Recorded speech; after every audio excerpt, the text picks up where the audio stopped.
سەرۆک وەزیرانی عێراق محەممەد شیاع سوودانی باسی ئەوەی کرد لە چەند ڕۆژی ڕابردوودا کە هەوڵەدەن ئاسمانی عێراق کۆنتترۆل بکەن. ئەمە بە چی شێوازێک دەکرێت ئاسمانی عێراق کۆنتترۆل بکرێت؟ ئەم قسەی لەکوێوە کردووە؟ هەوڵ هەیە؟ بەڵێ هەوڵ هەیە. ئەمەی کە باسی کرد سوودانی کۆنە تازە نییە.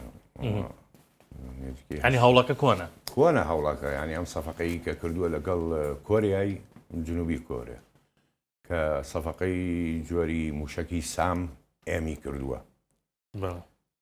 داوای 8 مەنزومەی کردووە لەو جۆرە 8 مەنزومەی سام ئێمی کۆری نرخی لە بینی 2 ملیار تاکو 2 ملیار و 800 ملیۆن دۆلارە.